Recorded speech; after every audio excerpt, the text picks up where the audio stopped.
Good evening, and welcome to the Ombudsman program.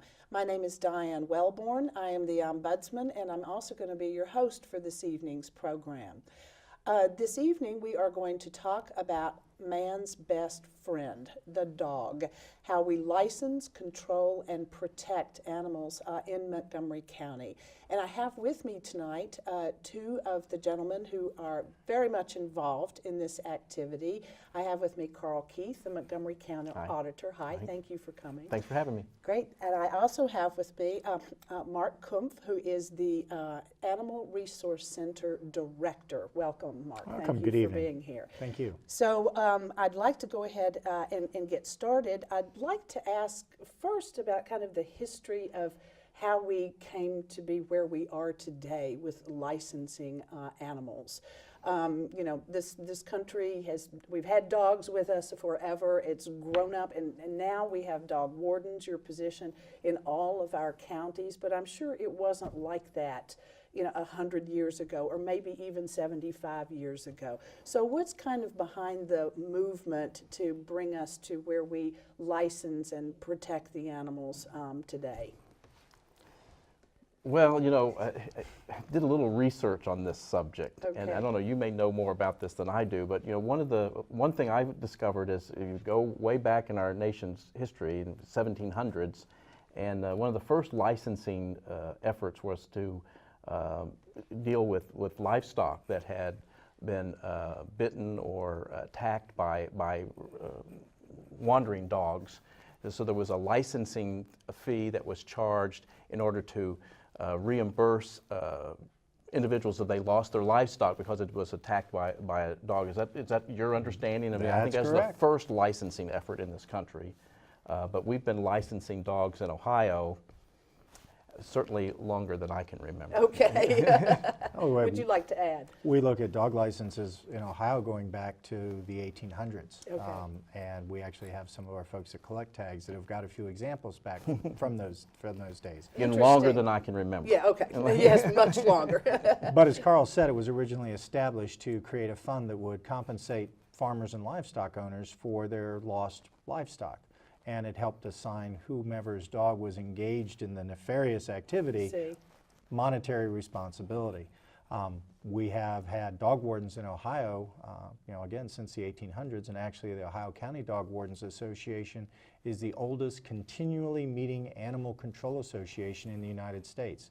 Yes. So Ohio is proud to have a few of the firsts as counties go. Well, that's wonderful. Good. Well, thank you for bringing us up to date on that history, because the times have changed, and now we have, I think, in our society, a lot of people owning dogs. What, 60-something% own dogs, and we have a great love of dogs, and so wanted to know how that came to be that we have all of this licensing activity. Currently, the responsibility to license our dog is a part of Ohio state law, of course. Would you like to say a little bit more about that? Well, it's any dog that's 3 months old or older is required to be licensed, and we sell those licenses during the months of December and January of every year. Renewals, but you can purchase your license anytime during the year. Again, that you become owner of the dog, and the dog is 3 months of age or older.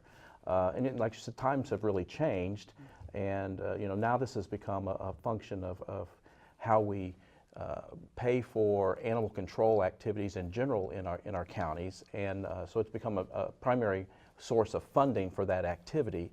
So it accomplishes a lot of things now. It's much broader than that, but it is a requirement of the law.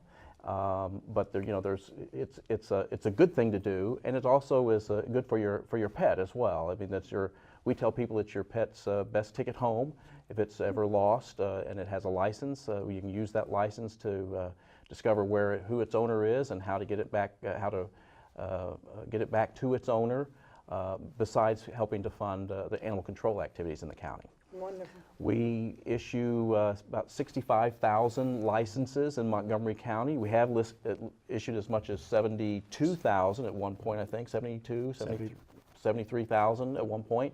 Last year, 65,000 licenses in Montgomery County. Again, December and January are license. We call it dog license season. It's the holiday season, and it's dog license season for us.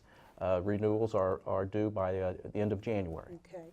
And your office has made available a lot of ways that people can get their dog license renewed. You've made it very easy, I think. We tried to make it very easy. For people to do that. Yes. So why don't you tell our viewers how they can do it most easy, however they choose? Sure. Of course, we send out renewal notices. We send out a renewal notice at the beginning of December, and then we'll send out another reminder about the first couple of weeks in January. We'll send a reminder notice so they can renew through the mail. They can also renew and come to our office at the County Administration Building. They can also renew at, I think we have 27 now outposts around the county. So the Animal Resource Center is one of our outposts. You probably do 10 to 15,000 tags there at the Animal Resource Center. But the Humane Society, CICSA, a lot of veterinary offices, pet supplies, and other government offices, City of Kettering, Huber Heights, Centerville, Miami Township, number of government, Inglewood, number of government offices around the county will sell dog licenses for us. But I think what we're proudest of is the new online, that you can go online and purchase a dog license. Last year we sold 34% of the licenses we sold through our website. That's a convenient way for people to do it, and we encourage people to do that. And they can go on our website at mcohio.org/dogs, and it will take them through that process and purchase it online, then we'll mail them out the tag. Now that's wonderful, and 34%, that's a lot when you're talking about 72 to 73,000 tags. That's a lot. It's really made a difference, you know, for us in staffing and the handling of that, and it's convenient for people, and you know, people are getting more and more used to doing those types of things online, right. And yeah, that's really grown. Not affected by inclement weather. Even if it's snowing outside and we have a level 3 snow emergency, you can renew your tags online. Okay. All right. We're open. There's almost no excuse. We're open 24/7. Yeah, Open 24/7 that way. That's right. So. And if folks have an issue where they can't get online or can't get to an outpost for some reason, they can contact the Animal Resource Center, and we can make individual arrangements to have an officer come by and sell you a license. Okay. Our officers carry them with them in the field, and they'll sell you a tag on the spot. We also send out staff to various outposts and functions and make special appearances. So if there's a difficulty, pick up a phone and give us a call, drop us an email. We can make sure that you can get your best friend licensed. Very Yeah, accommodating. I've seen their folks at the grocery stores and different places around during the season, and going, or same thing, they can contact my office at 225-4314, and we'll send them an application. They can download the application from our website. So there are all kinds of ways people do this. Right, that's very good to know. Does our licensing system have have built into it a way to encourage spaying and neutering animals? Tell us about that. Oh, definitely. Absolutely. Yeah, the current fee is $20 for a spayed or neutered animal. It's $24 for an unaltered animal. Okay. So there is a $4 discount to spay or neuter your animal. So that again was done deliberately to encourage people to do that. And 83%, I think, of the animals that we license now are spayed or neutered. So it has been. We think it encourages people to do that, and I'm sure Mark can talk to what that means as far as animal control and pet population control, how important that is. Right. Well, having a spayed or neutered dog population means that we don't have unwanted pets. If Fido accidentally gets loose, or Fifi, they're not out adding to the pet population situation. So when you have well over 2/3, almost 80% or better on any given day are spayed or neutered, that's a lot fewer animals reproducing. That's why we're seeing fewer animals coming into our sheltering system, not just with the Animal Resource Center, but both CICSA and the Humane Society. Collectively, we have seen numbers coming in drop from 15,000 into the shelter in 2006 to just over 7,000 in 2015. So, more than a 50% reduction, and that's a lot of lives. It is, and it definitely is. And Has they're that healthier. 84% increase, is 84% that much of an increase over previous years that are spayed? We're able to track it now, so I we see. know what So it is. before we Yeah, I wouldn't understand. be Really able to didn't have track that it. information until we Couldn't had the count. differential, and there was Yeah. no there was no tracking. And the other issue was a lot of the shelters originally didn't spay or neuter before they released, so animals went into the community that weren't altered, and we saw the litters come back.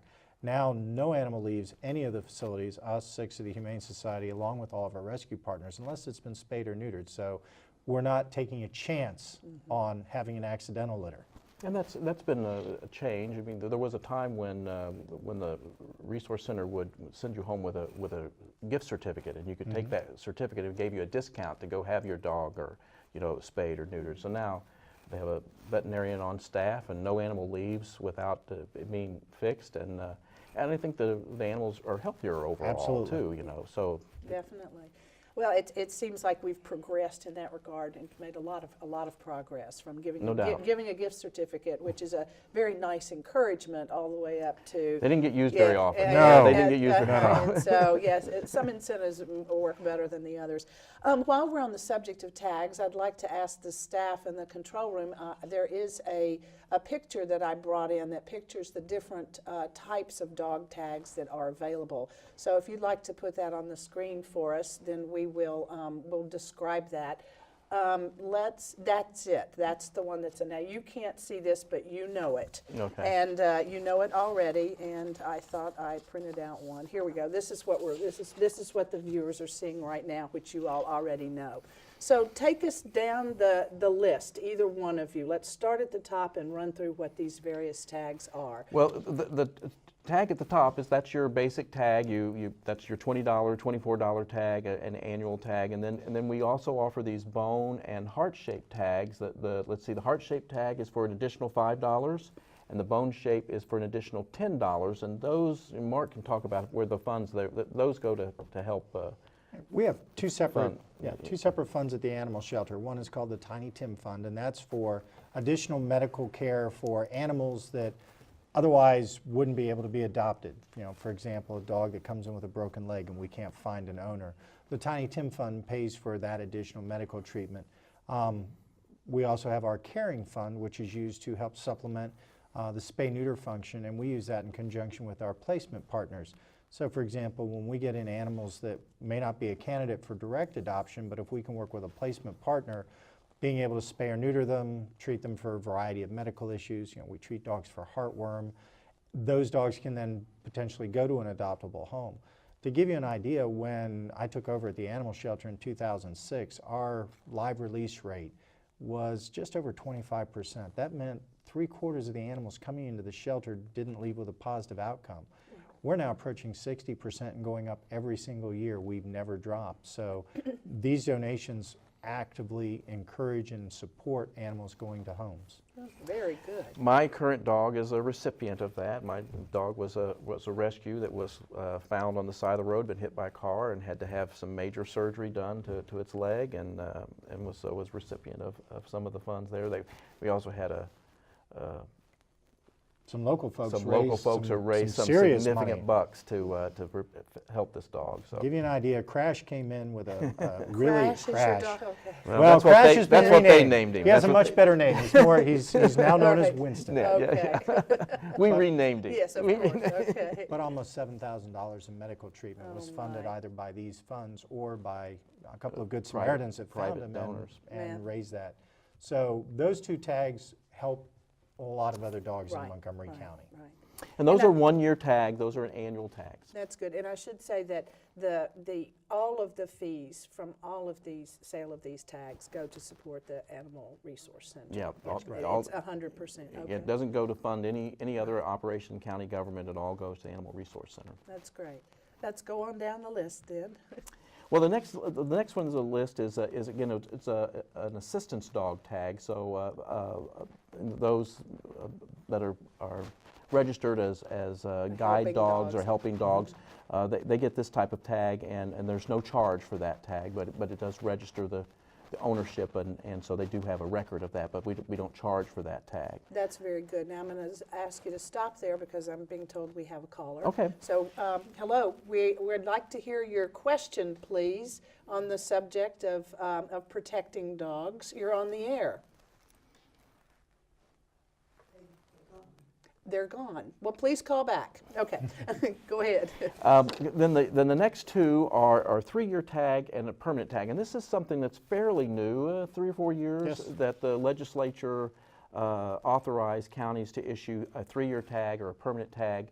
Again, so that people, well, I forgot to do this. Can I get a 3-year tag? Can I get a permanent tag? So these are available now. The 3-year tag comes with you pay whatever, it's $20, and so Right. it's $60 for Right. the 3-year tag. The permanent tag is based on a 10-year Expected. cycle. So it's currently $200 or $240 for unaltered dogs. You know, it's an option. I think we have a little less than 200, maybe 100, I think 190 3-year tags that we've issued in Montgomery County. The permanent tags, I think we've had about 43 of those issued. It's a way that you can purchase that tag, and then you don't have to remember to renew it. At least for a few years. For a few years, but we also caution people that there are no refunds on Right. those tags. So if you don't have the dog any longer, you can't get a refund. And those tags are only available at the auditor's office. You have to contact us directly to do those. The last one there is the dangerous dog tag, and that's an interesting set of circumstances that we came up with this dangerous dog tag. What you're looking at there is the front and the back. It has I don't know how well you can see that, but there's an imprint of a Rather aggressive dog. Okay. aggressive looking All animal on the right, back of that. menacing looking Yes. dog, okay. And this is a tag, it's used statewide. One thing I should note is the regular 1-year tags change colors every year. So I think this year we're red. Red. I think we're red this year, so it kind of helps us to identify what year we're in. But these dangerous dog tags are kind of a permanent tag and is used throughout Ohio. This goes back to some legislation that was passed in 2012. Correct. 2012, the legislature passed this dangerous dog bill, and quite frankly, it wasn't well done. Is that fair to say? That would be fair to say. It wasn't well done, and it was done rather at the last minute. And so we had to kind of struggle on how to implement this. And I'm pretty proud of the fact. I think Mark was president of the Dog Wardens Association that year, and I was chairman of the Auditor's legislative group. And so Montgomery County really took the lead on how this whole dangerous dog tag was going to be. We designed the tag. Yeah. Every county in the state is using it, and so. Oh, that's great. We're going to come back to that in a okay. minute. We have our caller, or another caller is back. Thank you for calling in with your question. You're on the air. Yes, this is such a great show, especially appropriate at Christmas when many children will be getting dogs from Santa. In fact, our first family dog was a Christmas gift for our younger son, and we had her tagged for all 15 years of her life. It was good that we did because even though she was a beautiful purebred Labrador, her intelligence level was not that high, and she got out of the house one time, and when she was found hours later by a neighbor many, many blocks away, it was only because of the dog tag that we were able to get her back. Now, my question is this. On one occasion, at our son's birthday party, this beautiful Labrador charged out of the house when I went into the driveway to welcome some of our guests. And she chased one of our neighbors up a tree. The neighbor didn't realize that she meant no harm at all. In fact, she would only have licked the neighbor's hand or face. But the neighbor was quite angry at being chased up the tree. And I guess my question is, would our family have been liable to prosecution in this case? Well, thank you very much for your testimony to the tagging and protection of dogs, and we'll get your question answered here. What about such an incident where a dog chases a person and causes them fear? Well, now under the new statute, there are 3 classifications. We have what's called a nuisance dog, a dangerous dog, and a vicious dog. What the gentleman's describing would potentially qualify as a nuisance animal, and that is an animal that chases someone and basically causes them to be fearful or approaches them in a menacing fashion. That's in the person that's being chased's mind. Right. It's simply a designation. There is no penalty associated with it. But if your dog continues to be a nuisance, it can then be automatically classified as a dangerous dog. It's kind of like a 3 strikes issue. 3 nuisance declarations, you could be deemed dangerous. The regular dangerous declaration applies to dogs which have bitten or injured a person. And again, injured doesn't necessarily mean a bite. Dog runs out and knocks a person off a bicycle. That can cause an injury, and that can result in the dog being classed as dangerous. Vicious is a dog that has inflicted serious injury or potentially killed a person. Again, these are all civil designations. This is not a criminal charge, which, as Karl mentioned, was one of the things that is a challenge, because these are simply a list of restrictions that the owner has to follow if they're ordered by the court. It has to have an action or an incident that occurs before, and then there has to be, testimony in court that convinces a judge that this animal should be deemed nuisance, dangerous, or vicious. A lot of folks think that the dog warden can simply say, oh, that's a dangerous dog. No, we can't. It's only the judge that has that authority. So we may present a case, and if people are willing to testify and go to court, then the judge may order those restrictions. And as Karl mentioned, there's beyond having the dangerous dog tag, the animal would have to be spayed or neutered, muzzled when it's off its property. The insurance is one of those requirements, up to $100,000. And there's a list of things, signage, proper constructed fence. And that makes it very challenging for folks that end up with a dangerous or vicious dogs to comply, because they are restrictive, and rightfully so. Okay. I think the caller probably heard that in your answer, the answer to his question, which would have been that one incident would not lead to prosecution. But if that same dog repeatedly chased people and made people fearful, then this route could be followed. Yeah. And the person was there, so he didn't say, but I'm certain he got the dog quickly under control, which not controlling your dog is a separate, and that is a criminal offense, and you can be cited. But again, the dog runs out, you call the dog, it comes back. Even if it's not specifically on a lead or leash and you can demonstrate control, that's not going to rise to the level for a criminal prosecution. Okay, thank you very much. How many dangerous dogs do we have in general, or an estimate in Montgomery County? Do we have a lot? How many of these have we issued? Less than 100? Yeah, not very many. Okay, that's a good thing. Well, again, it's a lot of folks say, well, you should be issuing more of these, and that's not what our goal is. Our goal is to get these animals out of circulation and off the street. And for the most part, when folks are faced with this, where their dog's bitten or seriously injured someone, rather than go through that, they end up either finding an alternate placement for the dog or surrendering it to the shelter. And again, we don't want to have the most dangerous dogs in Ohio, we want to have the least, and that's what our officers focus on. If they do get ordered by the court, they have to comply with this, and then if they fail to do that, then that can lead to a criminal prosecution. Right.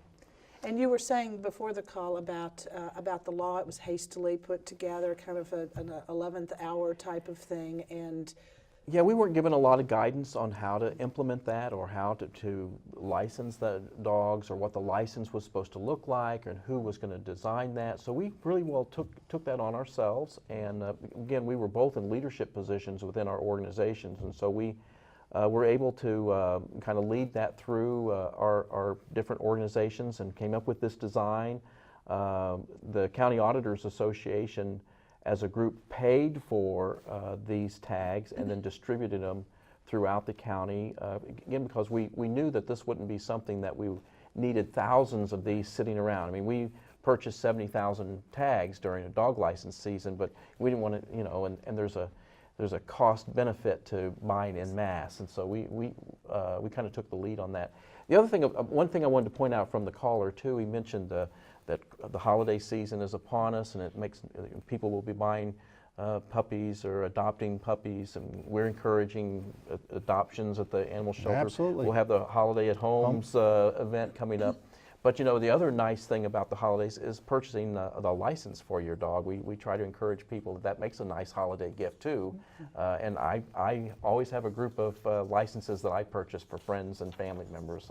So they make nice holiday gifts They too. make good gifts. Yeah. Absolutely. If you get ahead of your friends before That's they right. buy, before That's they right. renew it online or do one of the other ways you've made Exactly. it easy, you can give it as a gift. We Thank you joke- for bringing that up. For the person that has everything, for There the you go. person that, right, that's As we it. say, have a heart, give a dog a bone for That, Christmas. okay, and if you give the bone, then extra fund goes to the Correct. Tiny Tim That's correct. Fund. So that's Correct. really good for everybody all around. You mentioned that service dogs are licensed differently than other pets because it's gratis, it's free. Those dogs. Is there anything else that you need to comment on about service dogs with the licensing or the control? Service dogs actually have to perform a task, and a lot of folks are under the misconception that my dog, which is simply here to keep me comforted, or you know, he's my companion, my doctor says he needs to go with me everywhere. They actually have to perform a task. They have to be trained in order to perform that task. And Ohio has a stipulation within the code that says that training has to be provided by a nonprofit organization for that specific purpose. For example, Guide Dogs for the Blind, Paws Abilities, you know, an organization that trains the dog to assist a person with a specific task. That could be, you know, seeing eye dog. It could be hearing assistance dog, something that hears your phone ring or the doorbell ring and comes and nudges your hand so it alerts a person. It could be a seizure alert dog that's trained to recognize when a person's going to have a seizure. The auditor's office, and they're the only ones that issues those tags, can request proof that the animal has been trained for that specific purpose. If it hasn't been trained for a specific purpose, and it's simply an emotional support dog or a therapy dog, it still requires a license. They're just not permanent and they're not issued at no charge. And we issue a few of those through the auditor's office every year. But because they're permanent tags, usually it's one and done until the next service dog comes into a household and it's there to assist somebody. Okay. So that certification is then required to show that it is, in fact, an assistance dog. Anything else about the tags you'd like to highlight? Well, I think that's it. The only Okay. other thing folks need to remember is the tag doesn't do any good if it's in a drawer in the kitchen. We Right. encourage everyone, even if your dog's at home, keep your license on them. And again, as Carl's mentioning, it's a holiday season. You're going to have visitors, a lot of folks, a lot In and of out. company coming through. And the last thing you want to do is have the puppy that's in there not identified and it runs out the door, someone runs in. This is the best way to get home. And the benefit of licensing is if your dog's wearing a current year license and we bring it back to you or you pick it up within an hour of us getting it, it's the best get out of jail free card issued because no impoundment charges, no board charges, it's free. Right. And that pays for the cost of the license right off because impoundment and board for day one's $50. License is $20. You've already made $30 back on that deal. That's a good way And to it look is at part it. of the law. The law says not only you have to be licensed, but the license has to be displayed Right. on the animal. Right, right. So that's very important. Let's talk a little bit about when a dog does become separated and lost. Now, from this registration process, you have a database, and tell us who all can look at that and who can use that database to help reunite dog and owner. Walk us through how that happens. Again, we've become so addicted to the internet, and it's become so much a part of our daily lives now. It said my office is basically open 24/7 as a result. So you can access that database going through mcohio.org/dogs 24/7. And again, if you input the tag number, and it will identify the owner and the address. So it would be an opportunity for you to reunite the pet with its owner yourself. Or you can call the Animal Resource Center or local law enforcement. All of these agencies have access to that database and can help you manage through that. And of course, Mark's got hundreds of stories of where they've reunited owners with their dogs using that database. That's the easiest way. As we say, it cuts out the middleman. If the animal shelter doesn't have to be involved, that's a win for everybody. We would much rather folks trace that tag, take the animal back to the owner, and never have be to see done. us. But if they do, and again, if they can't get online for some reason or they can call our office, they can call the sheriff's dispatch non-emergency number.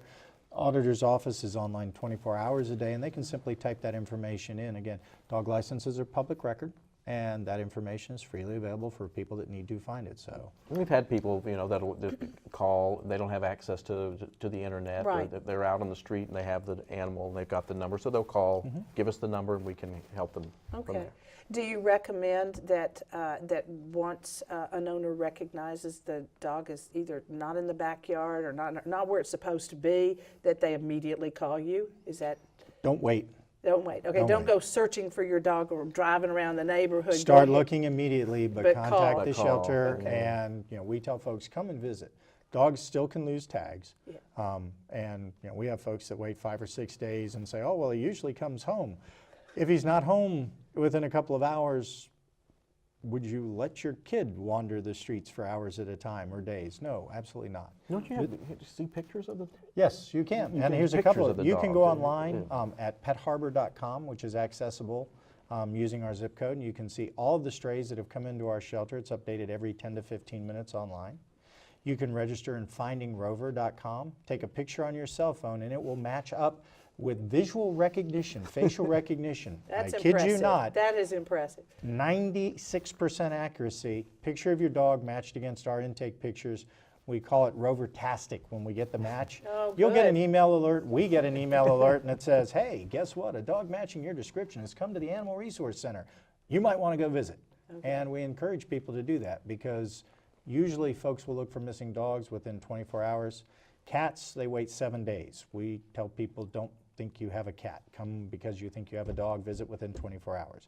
We're open 362 days a year. The only days the shelter is actually closed, Thanksgiving Day, Christmas Day, and New Year's Day. Otherwise, we are open Monday through Sunday for hours every day for people to come in and look for their lost pets. There's no reason people shouldn't visit the shelter. Give us those sites again where people can look for their lost dogs. Petharbor.com, Okay. PETHARBOR.com, Right. and you simply enter your zip code and I've lost my pet. Side note, you can also put in I want to adopt a pet and you can see all of our adoptable animals. I see. The application for your phone, you can do it from any smartphone. It's called FindingRover, all one word, .com. And you can go in, download the app, snap a picture of your dog, or even if you've lost your dog and forgot to take a picture with the app, download the app, use a picture you already have on your phone, and it will recognize it. And again, matches against our database. You don't even have to call or come by. If it matches, it's going to send you an email and says, you might want to go visit the shelter. Right, that's excellent. I noticed on your website that it stated very clearly, maybe even in bold and caps, that you will not handle lost dog calls over the phone. And I was thinking, because it would be very difficult for somebody to be describing over the phone what their precious pet looks like. And you've got all those dogs in there. We get a lot of descriptions. These websites sounds Visits. like they're the best way to go. And again, with lots of folks coming in and people purchasing licenses, it's difficult. We'll have folks that say, can you go back in the kennel and ask him, call him Spot and see if he Yeah, responds. see the answer. There's 35 dogs barking. It's no. They're not going to hear you. If your dog does have a license, one of the differences, unlicensed pets are held for a minimum of 3 days, and that's a minimum. It's not a 3 days and that's it. Dog licenses mean that your dog's held for a minimum of 14 days, 2 weeks. You can go on vacation and your dog will still be there if you're back within 2 weeks. Right. We also, by law, send you a certified letter. It says, Mr. Smith, we have your dog. Right. And if your dog's injured, that license means that we're not going to have to worry about a Tiny Tim fund or anything else. We're immediately going to make sure any medical care is provided that's necessary regardless. So license has a lot more value than folks Really, come it to does. realize. It does. We have another caller, which is good. So thank you. We'd like to hear your question. You're on the air. Yes, the facial recognition thing for finding a lost dog is just amazing and wonderful. I had no idea there was anything like that. Is Montgomery County the only place that has something like this? Where did this start? And I'm so grateful for it. It's quite remarkable. Thank you. We'll have them describe its origin or whatever you want to tell us about it. Well, actually, a gentleman out in California was deciding on whether or not to buy a winery, and apparently that didn't work out. And he and his wife were sitting in a little place, and they were talking about lost dogs, and all of a sudden they said, well, we come up with a really great way to do this. And as one thing led to another, they ended up using some of the money that they were going to use to buy a winery, and developed an application for facial recognition for dogs. And Finding Rover was born. They rolled it out.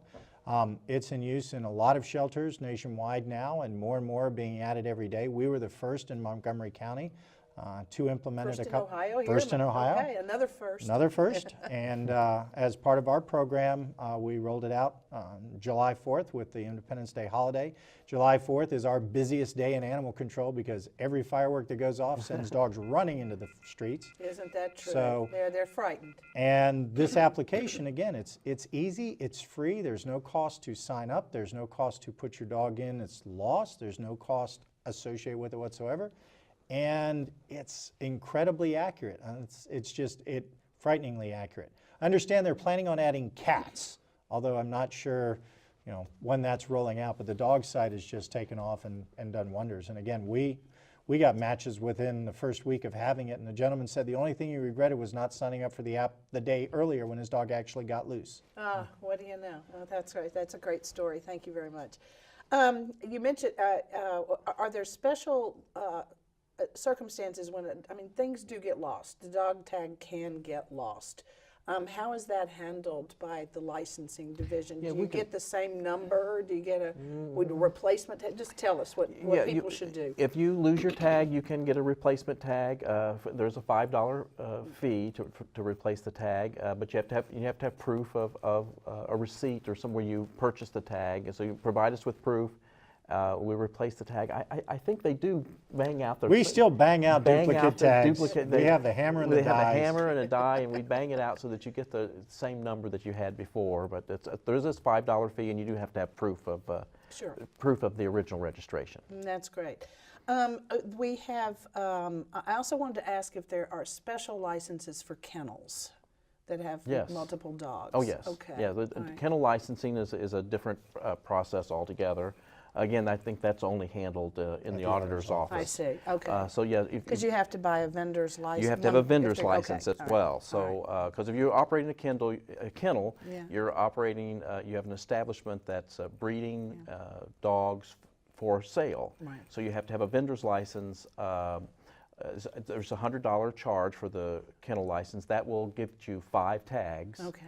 And then there's a $1 charge for any additional tag that you have, for an additional pet that you have. But again, if you have a kennel, if you're operating a kennel for profit, for sale, you do have to have a vendor's license too. So, Thank you. so they have to do that through the auditor's office. Wonderful. Not a bulk dog license. A lot of people had that misconception Yeah. that, I've got 12 dogs, I'll buy a kennel license, it's No, cheaper. no. It has to be an ongoing business. If you're a rescue or another organization, a kennel license doesn't apply. It's strictly for commercial enterprises. I understand.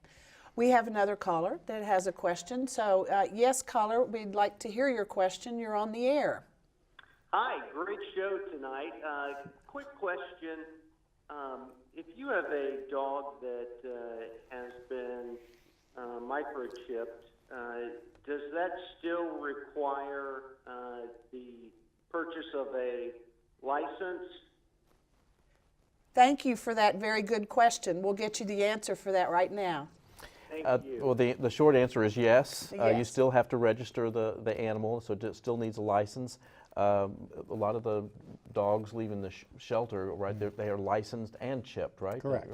So that's a double protection for you. Are you all chipping the dogs at the Every dog that leaves is chipped. We offer that service to the public. If they'd like to get their pet microchipped, we have offers in the ads right now with a discount. But it's an addition to, not in lieu of, a dog license. correct. The state law requires the dog license. The microchip is an add-on that helps because, again, you can say that some dogs do lose collars and tags. We used to joke that Dayton must be the clean dog capital of the world, where every dog without a collar just had a bath. They forget to put the collar on, but that microchip, we scan every animal that comes in several times during the process. All of our officers have microchip scanners so they can scan them in the field. Any of the local veterinary offices have microchip scanners, and even some of our police departments we've worked with now have scanners so they can help use that to reunite an animal, scan the microchip even if they don't have their collar and their tags, we store that information if we have it along with the license, and that way we can look it up both ways. Okay, great. That leads me to another question. If a police officer does have one of those microchip scanners, do the police officers contact you, or do they take dogs home? They take them home. They take them home. Okay. Yeah, the Certainly microchip. can. They Yeah, can, with yeah. that information. Okay. Well, they can bring them to us. They can take them home. Most of the local police departments now have a temporary kennel at their headquarters, where they can take a dog and at least hold it for a couple of hours in case someone's missing it, contacts their local police department and says, have you got my dog? You know, Inglewood has a kennel out at their service facility, and they frequently will pick up dogs, and the officers put them in the patrol car. They joke that they're somehow a little bit better behaved than some prisoners.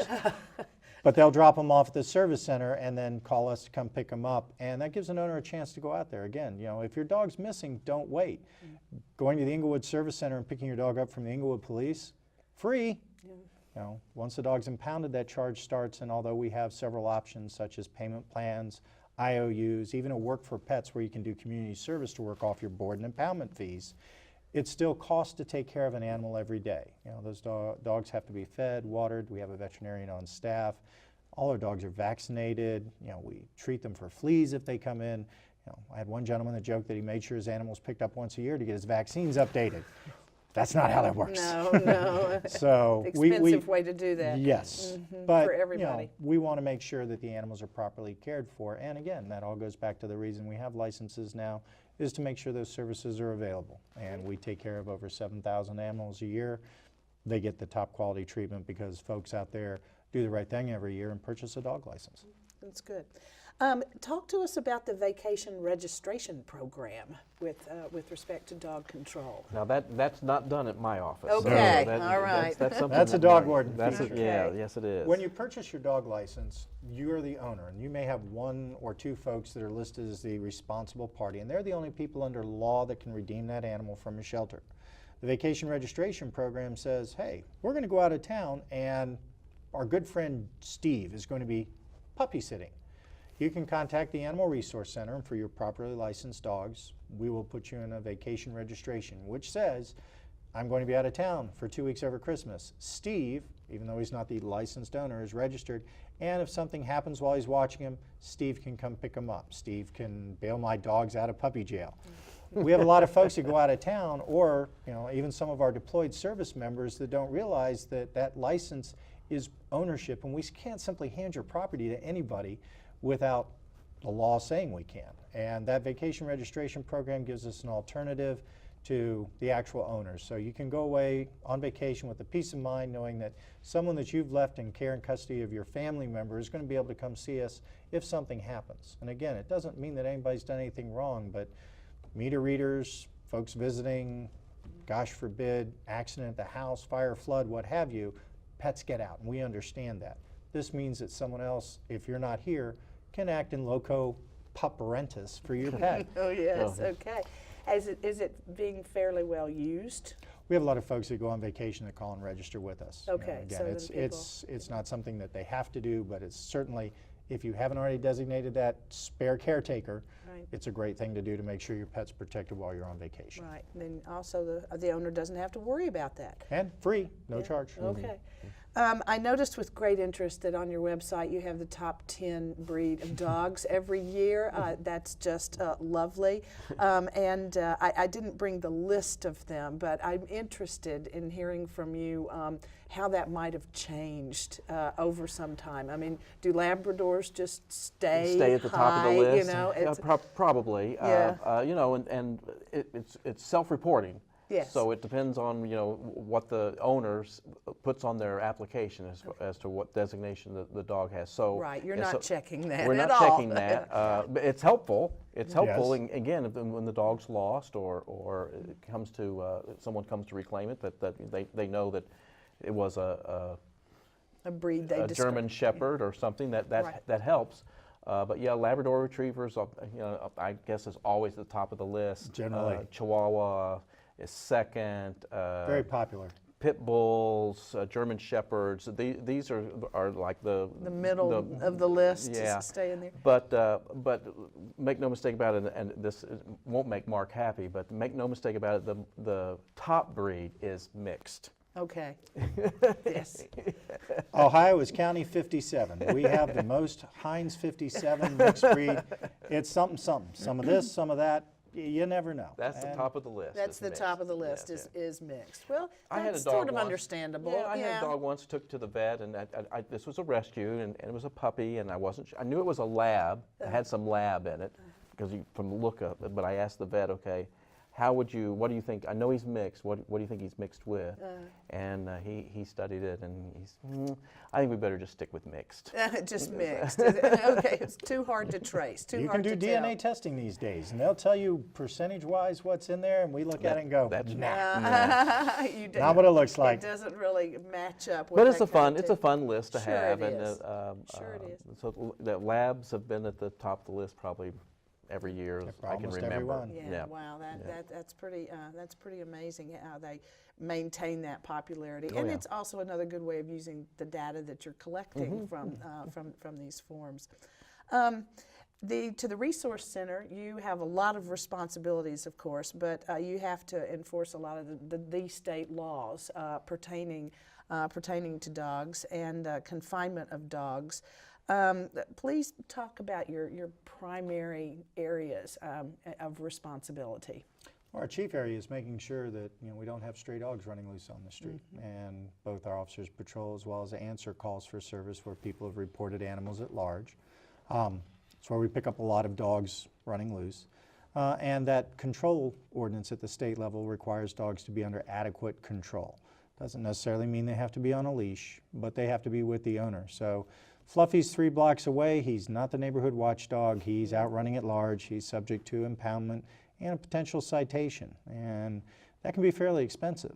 Again, we require and tell people dog licenses aren't optional, but that license means we may bring it home and save potential impoundment and board fees. In fact, our officers are encouraged to reunite animals in the field because simply we don't want to bring them into the shelter. It's your family member. We'd rather they be home with you and not have to come stay with us. If dogs are not licensed, we do make checks based on canvassing, for example. Well, if there's a sign there's a dog there, we may knock and say, hey, we don't have a dog license on file. They're required every year and have been since the late 1800s. Yeah, we know that. We also investigate complaints of animal neglect and abuse, and our office takes those complaints very seriously. We work in conjunction with our rescue partners. Again, the Humane Society of Greater Dayton has humane agents, but there's simply more dogs than one person can take care of. So with 12 officers to cover the county, we field a lot of those calls as well, and you'll see those occasionally in the news where we've had to seize animals from unfit conditions. And one thing that we usually find when the dogs aren't treated properly, surprise, surprise, they're not licensed. Yeah. So what we tell folks is if you see something, say something, call and report it. If it's an animal being neglected, an animal running at large, while we do have a number of officers, Montgomery County is quite a few square miles, and we have quite a few 100,000 people, 534,000. Yes, so yes. there's a lot of extra eyes out there, and folks can call us and lodge those complaints. We investigate dog bites, and as we mentioned with the dangerous dog tag, if there's an act or an action, we actively seek to get those animals out of circulation, and we'll sometimes work with folks and say, we'd like to get you to relinquish the dog rather than have it out there where it could potentially bite someone else. It's a difficult job. Our officers are out there, and like I said, we work 8 to 9 every day for regular calls, and then we have an officer on call every single day. So we are truly a 24/7, 365 service that citizens can call. And if they see an issue, if it's an emergency, 911, your local police department, the sheriff's department, and they contact us if we're needed. And again, we respond at all hours of the evening.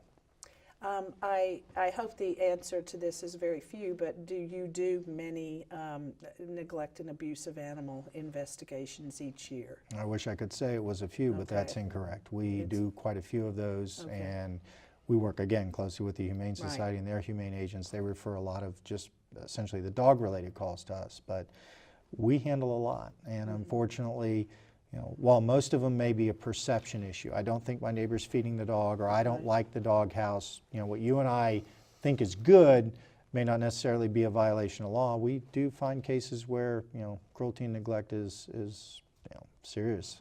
We've And had so what our viewers to this program can do to help with that is to say something if they see it. To see it Absolutely. and report it, and if it gets checked out and it's not, then it's not. But one particularly wonders when we have like the real frigid temperatures that are coming up in the next little while. How many tickets? Let's talk about the participation, and we've talked about how it's improved and more people are licensing their dogs and all of that, but we still do have some level of lawlessness where people are not doing that. How many tickets do you give for having people that have not licensed their dogs? that varies from year to year, but Okay. we issue sometimes citations that number in the thousands. Again, Okay.